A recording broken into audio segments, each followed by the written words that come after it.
Welcome to the Duquesne University Coaches Show, presented by UPMC, the official healthcare provider of the Duquesne Dukes, and Mike's Beer Bar. Meet me at Mike's. It is time for the Sherwin-Williams Painting the Picture to Victory segment. Sherwin-Williams, the official paint provider of Duquesne Athletics. The Dukes showed plenty of firepower Saturday against number 10 ranked Lehigh at Rooney Field. Tyler Rydell found tight end Daniel Tarabrella for an 8-yard touchdown late in the first half. In the third quarter, he connected with Joey Isabella on a 66-yard strike. And in the fourth, sophomore quarterback Logan Kushner finished off a 13-play drive with his first career rushing touchdown to keep the Dukes within a score. Two Dukes earned NEC Prime Performer honors for their efforts last week. Wide receiver Joey Isabella hauled in 8 catches for a career-high 153 yards, including that 66-yard touchdown. It was his second 100-yard game already this season. On defense, Jabari Odoemenem led the way with a career-best 12 tackles, the most by an NEC player last week, and became the first Duke this year to post double-digit tackles in a game. Now the focus turns to Akron. Saturday's matchup will be Duquesne's 13th all-time game against an FBS opponent. It's also the 4th game against a Mid-American Conference team. The Dukes made history in 2021 with a 28-26 win at Ohio, the program's first ever victory over an FBS school and the first by an NEC school. They also faced Toledo in last year's season opener and began their FBS history back in 2014 with a matchup at Buffalo. That was the Sherwin-Williams Painting the Picture to Victory segment. Sherwin-Williams, the official paint provider of Duquesne Athletics.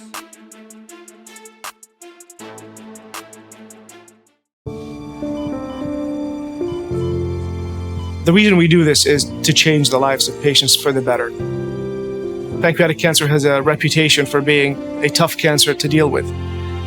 If you can add mileage to someone's life, the ability for patients to live longer, enjoy time with their family, witness a wedding of a daughter or a son, that's really what we're aiming for. Introducing Budweiser Zero. 0% alcohol, 0 grams of sugar, full Budweiser flavor. For all the moments you want a beer and need to stay on your game. Budweiser Zero, zero compromise. And welcome back to Duquesne University Football Coaches Show. Tim Benz, along with Jerry Schmitt, head coach of the Duquesne Dukes, here on SportsNet Pittsburgh, brought to you by Cordia, creating energy solutions. Jerry, before we move on to Akron and talk about the game against the Zips coming up this weekend, let's talk about the game against Lehigh. You have a top 10 team coming into Rooney Field, which I think generated a lot of excitement. There was some buzz about this game on campus. First of all, how do you think your guys lived up to that challenge against the Mountain Hawks? Big picture. I think they were ready for it. They were excited about it. I think we battled through 4 quarters. Really veteran team. You know, they had 10 returning defensive starters and 8 returning offensive starters from a playoff team. So it was definitely a test for us. You know, when you look at it down the stretch there, obviously we made a mistake or two and didn't put the ball in, but if we put it in, it's a 7-point game with 3 minutes left. We have a chance. We were down a couple times and we fought back, had long, efficient drives to put the ball and get within a score. Defense held up there. You know, played a great, really good first half to hold that team down. So, you know, we never liked the result that came out, but I thought our guys were ready for it and played good football. Underscoring your point, 14-7 at halftime, you guys are down by a touchdown, following a first quarter where I thought it might be 0-0 throughout the whole game. I mean, the defenses were controlling the day, and then it flipped shortly before halftime, and then it bridged over into the second half too, where both offenses started to control, and it was touchdown after touchdown. Not a pinball game. Like, you know, it wasn't video game stuff, but like you said, long, efficient drives. But the offenses definitely started to win sometime in the second quarter there, and it continued to go like that. Why do you get the sense for both teams it turned when it did? Well, you start to understand what the defenses are trying to do, so both offensive coordinators get a picture of that.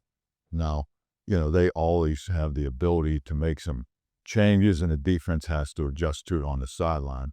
So, you know, offensive play calling, they can see what's going on. They can see how they're playing and what they're taking and trying to take away. And so I think both offenses did that.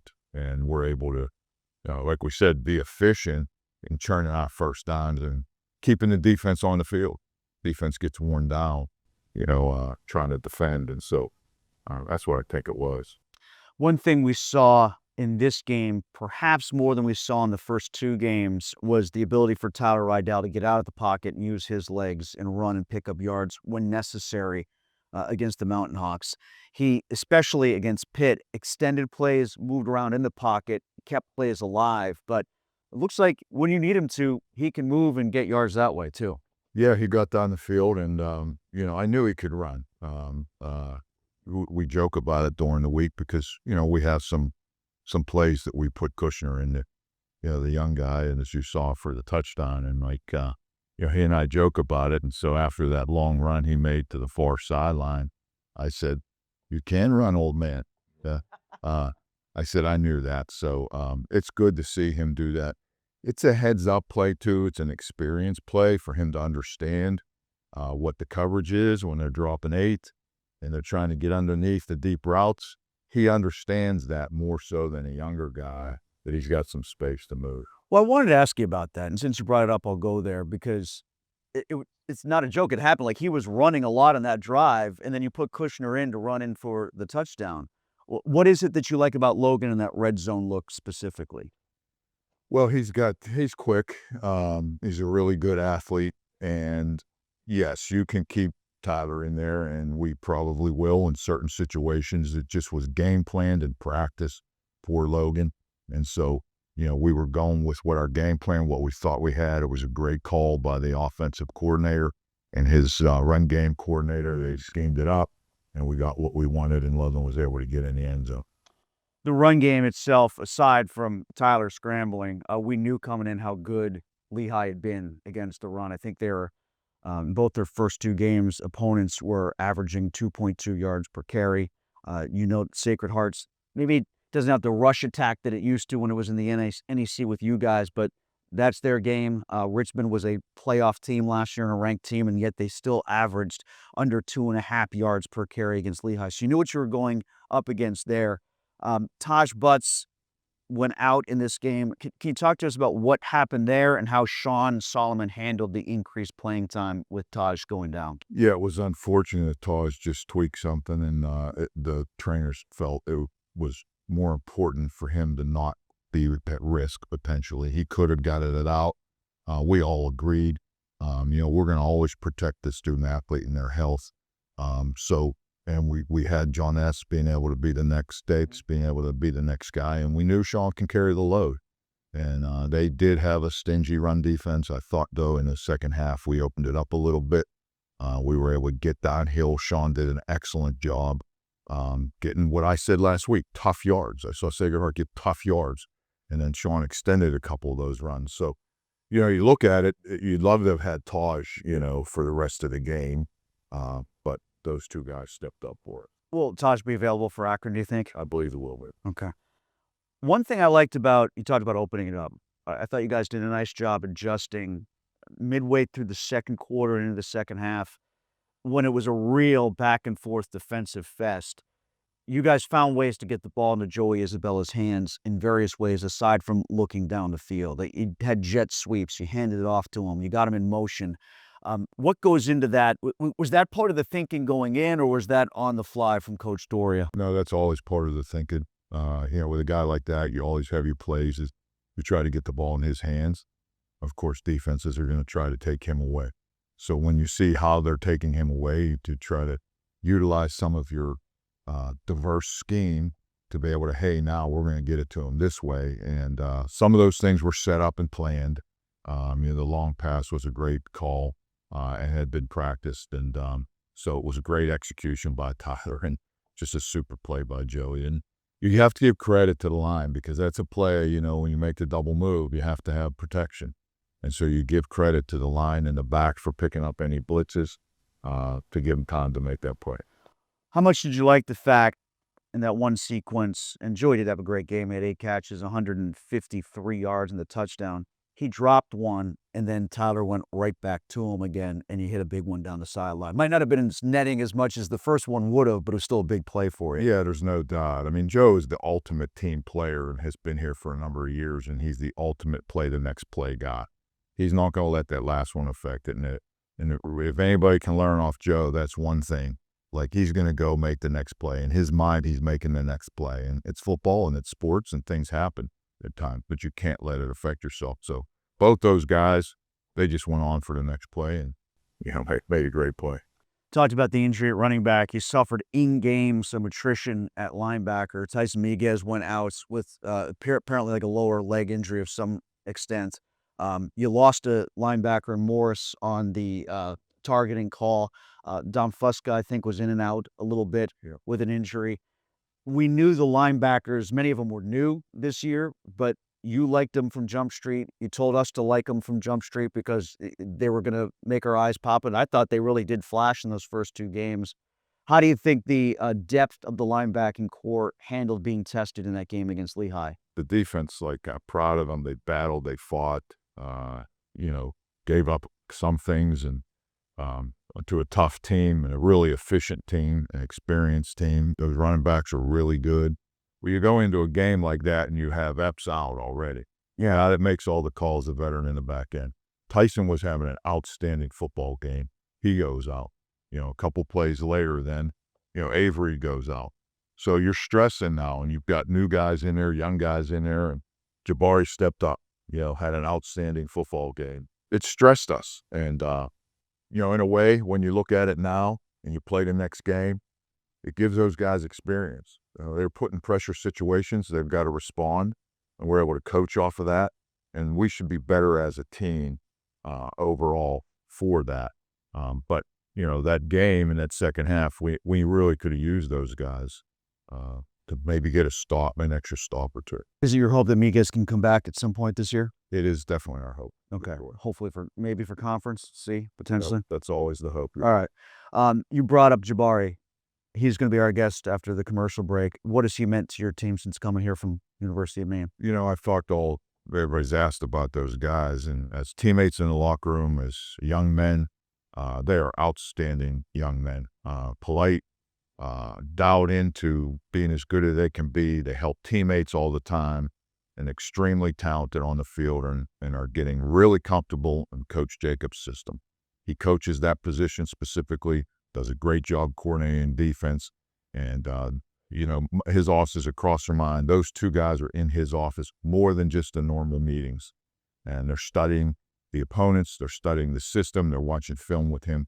They're becoming an extension of him on the field. So it's paying off for us. So happy that both those guys are here, and you'll enjoy talking to Jabari.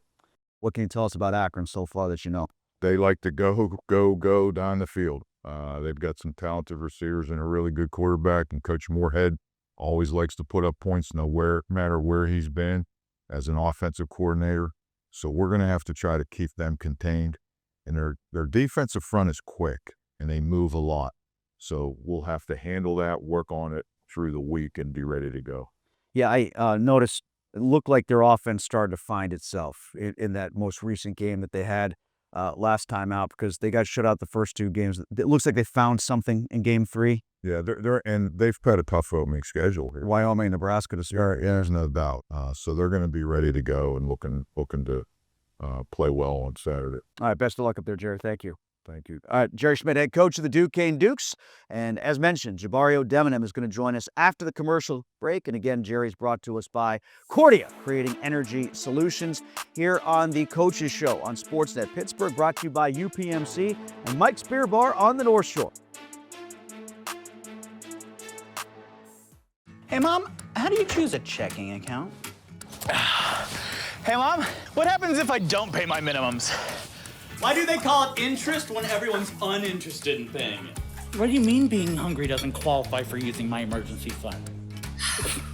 Get the answers to your financial questions from people who actually have the answers. Oh. Love you, Mom.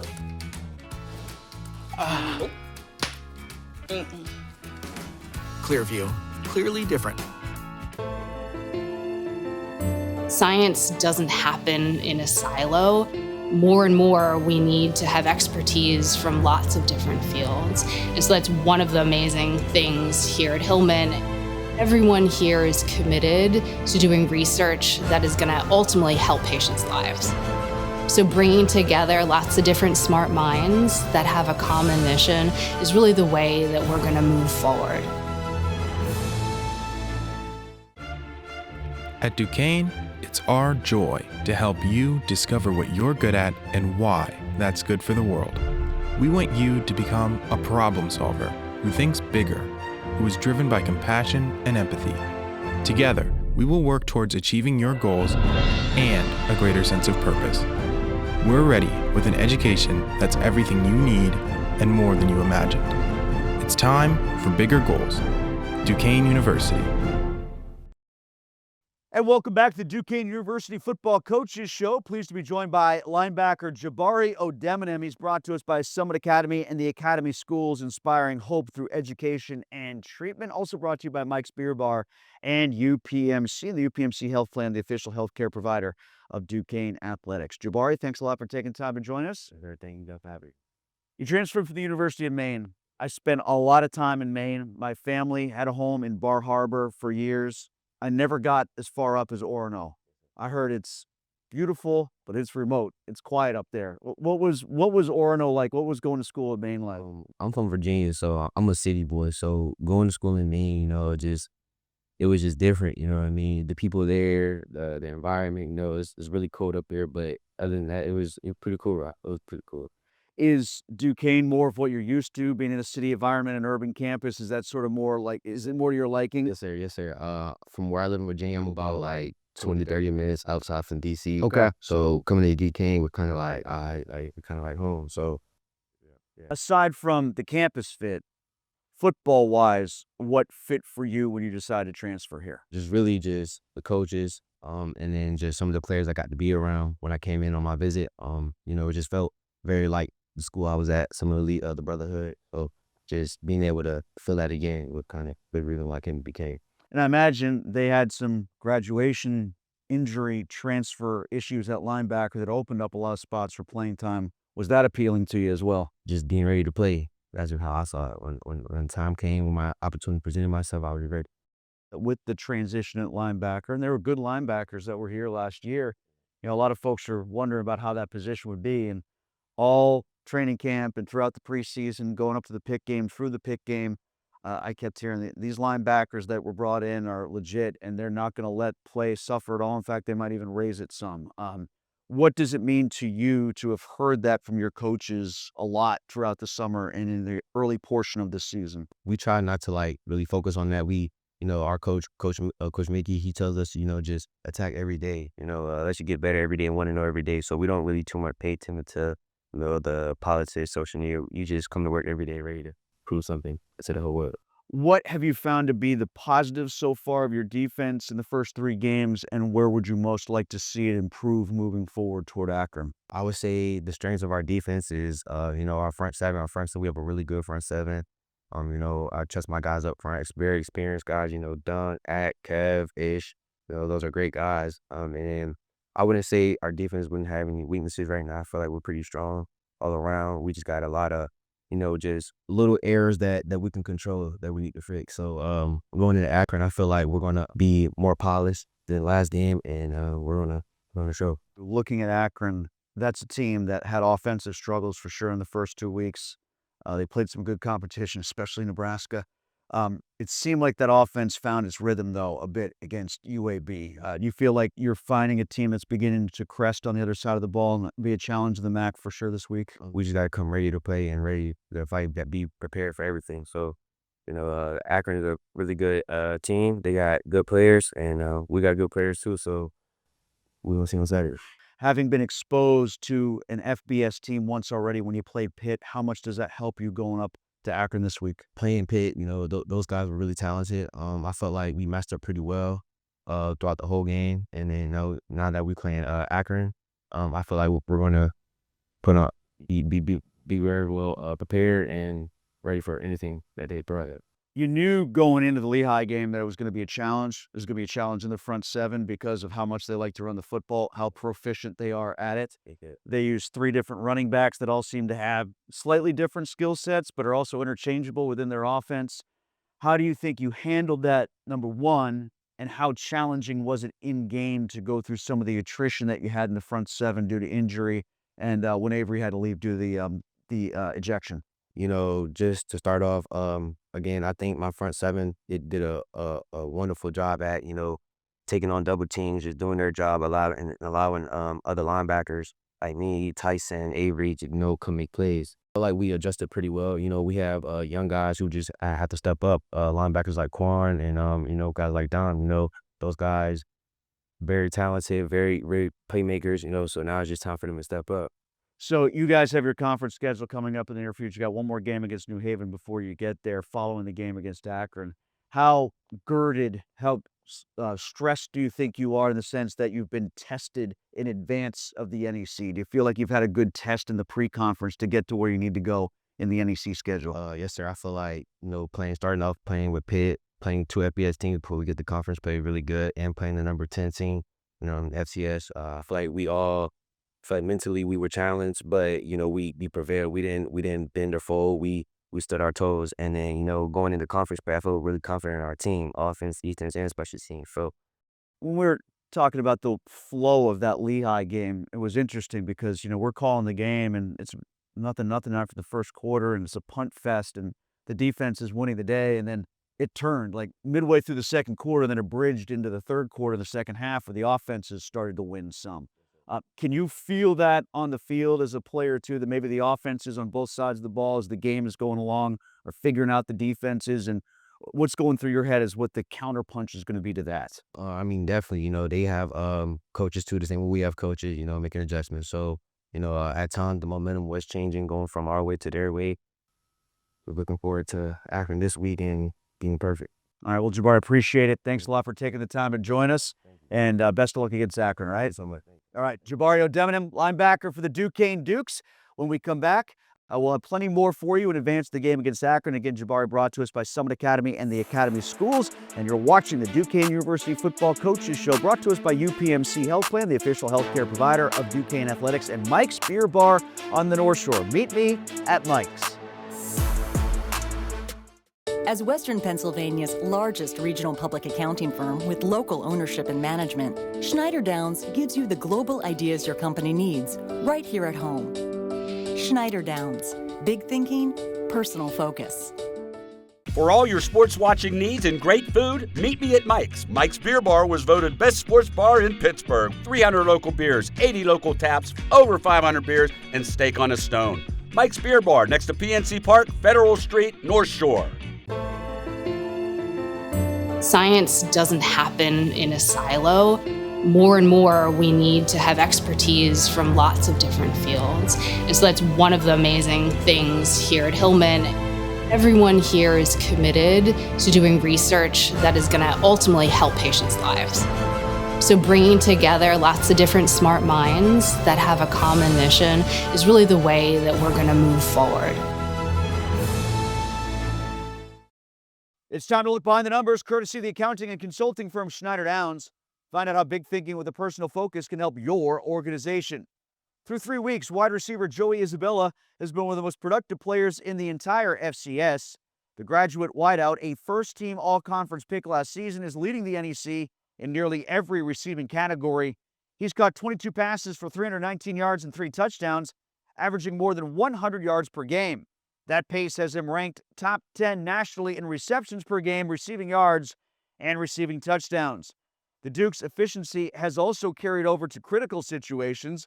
Duquesne converted both of its 4th down attempts against Lehigh, making the Dukes a perfect 4 for 4 this season.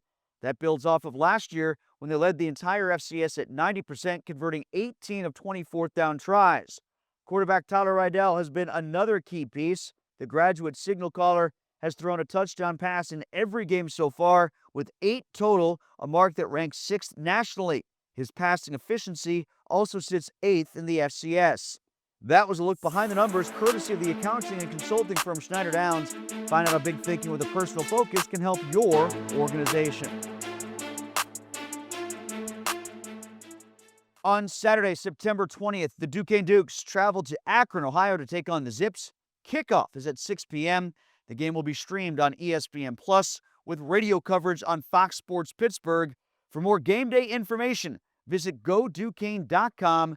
This Road Ahead segment is brought to you by Dean Honda. Dean Honda, visit them on Route 51 in Pleasant Hills or at DeanHonda.com.